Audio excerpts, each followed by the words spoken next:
Olá a todos e todas. Vimos até aqui uma genealogia das guerras híbridas, abordagens indiretas, conflitos híbridos, focando numa das suas principais armas. Qual? A instrumentalização da palavra, da linguagem nas modalidades oral, escrita e imagética, na formação dos artefatos semióticos e midiáticos.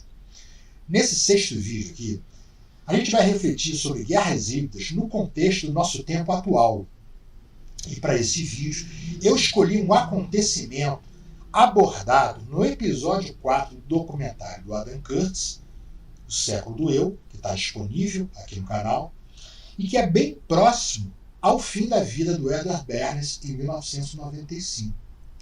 No centro desse acontecimento estava a democracia estadunidense e Bill Clinton, no meio do seu primeiro mandato, no ano de 1994, enfrentando problemas com a oposição ao seu governo, preocupado e obcecado que ele estava por uma reeleição no ano de 1996. Nos interessa aqui, gente, a estratégia dessa campanha, que usou instrumentos de manipulação e direcionamento, qualificação e quantificação psicológica, o que hoje a gente conhece por target, microtarget, atingir alvos em campanha, e que, de certo modo, inaugurou o que se veria com mais força, mais ou menos 14 anos depois, na campanha do Obama, ainda moderadamente, mas com toda a força na campanha de Trump 2016, com reflexos no Brasil de 2018 e vários outros países, cujas eleições ou plebiscitos, como por exemplo Brexit, foram fortemente atingidos por artefatos de comunicação e mídia na superfície veloz e sem fronteira da internet do século XXI. Vamos dar uma olhada no vídeo.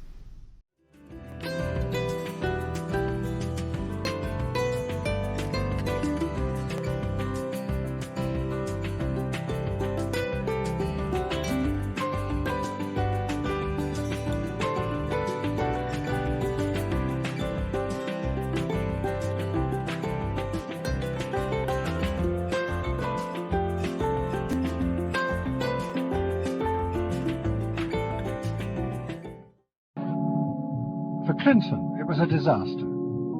Faced with a hostile Congress, there was no way for him to get his reforms through. His personal popularity plummeted, and it seemed certain he would not be re-elected in 2 years' time. In desperation, and without telling his cabinet, Clinton turned for help to one of America's most ruthless political strategists, Dick Morris. What did he want you to do? Save his butt. Clinton was in serious trouble. He had lost the '94 election. He had lost control of Congress, and he hired me to come back and help save him. So he was basically asking me to perform roughly the same role as a life preserver would if you're drowning. What Morris told Clinton was that to win re-election, he would have to transform the very nature of politics. The crucial swing voters in the suburbs now thought and behaved like consumers.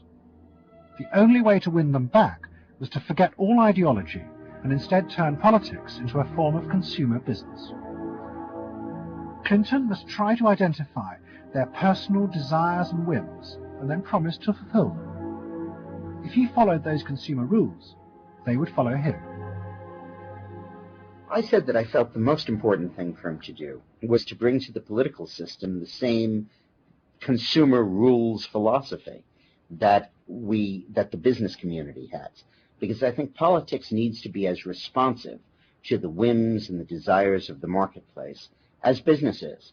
And needs to be as sensitive to the bottom line, profits or votes, as a business is. I think that all of this involves really a changed view of the voters, so that instead of treating them as targets, you treat them as owners. Instead of treating them as something that you can manipulate, you treat them as something you need to learn from. And instead of feeling that you can stay in one place and you can manipulate the voters, you need to learn what they want and move yourself to accommodate it. To get inside the minds of the swing voters, Morris brought lifestyle marketing into politics for the first time. He went to one of America's most prominent market research firms called Penn Schoen and commissioned what they called a neuro-personality poll. It was a massive survey of hundreds of thousands of voters, but the only political questions it asked were to find out whether someone was a swing voter or not. All the other questions were intimate psychological ones, designed to see whether swing voters fell into identifiable psychological types. Well, we were asking people like, do you think you're the life of the party? Do you think when you see things that you like to have a list and organize them? Do you typically try to plan things ahead, or do you like to be more spontaneous? Where do you like to go? What sports do you like to play? What would you do with your spouse in a romantic weekend? So we were asking people some very personal questions about their own lives to try to see were the kinds of people that were likely to change their vote also possessing of certain kinds of personality traits. And in fact, they were. The neuro-personality poll allowed the Clinton team to segment swing voters into different lifestyle types. They were given names like pools and patios, or caps and gowns, who were urban intellectuals living in university towns. From this, the team could identify ways in which they could make individuals feel more secure in their chosen lifestyles, just as business had learned to do with products. Dick Morris called it small-bore politics, tiny details of people's lives and personal anxieties which politics had never even thought about or noticed before, but which now had become the key to winning power. It was an America that focused on day-to-day practical concerns. Should I wear seatbelts? Should I stop smoking? Should I wear a school uniform? Is my neighborhood being protected? It was not so much a new individualism as the social order as we had known it had broken down. So we got into people's heads, understood their psychology about lifestyle, about values, what they thought was important, what issues they wanted politicians, and particularly the president, to address. And these issues proved to be very, very different from what the conventional wisdom had suggested. As the election campaign began, Clinton revealed Morris's new approach to a shocked White House. All traditional policies were to be dropped. Instead, he would concentrate exclusively on policies that targeted the worries of the swing voters. V-chips would be fitted into televisions to prevent children from watching pornography. And mobile phones would be fitted into school buses to make parents feel more secure. Dick Morris also persuaded the president to spend his leisure time in the same way as particular groups of swing voters. He sent Clinton on a hunting holiday, dressed in exactly the Gore-Tex outfits a group called Big Sky Families liked. The aim was to reflect swing voters' lifestyles back to them. The Liberals in Clinton's cabinet hated this approach. I would say, well, Dick, why have a campaign? This was the 1996 campaign. If all the president is going to do is offer up these little bite-sized miniature initiatives that appeal to people's desires, like consumers, buying soap, V-chips that you could put in your televisions so you could make sure that your children did not have pornography, and school uniforms.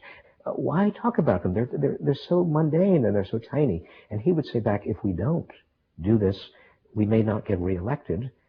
And I would say, what's the point of getting reelected if you have no mandate to do anything when you're reelected? And he'd say, what's the point of having a mandate if you can't get reelected? Isn't the ultimate goal getting reelected? Nessa passagem do vídeo, fica claro que algo de novo havia surgido nas estratégias de campanha política nessa nação imperialista que já era grande detentora de know-how das tecnologias de informação. Em 1994, a internet estava nos primeiros anos da sua abertura ao grande público para navegação gráfica, capaz de acessar hipermídias diversas através do sistema www, desenvolvido por um grupo de pesquisadores da Universidade de Illinois. Essa campanha do Clinton, que foi impulsionada pelas pesquisas de neuro-personalidade dessa empresa Penn Schoen, de mapeamento psicológico de potenciais eleitores indecisos, ainda não tinha à disposição coletas de dados como hoje, né?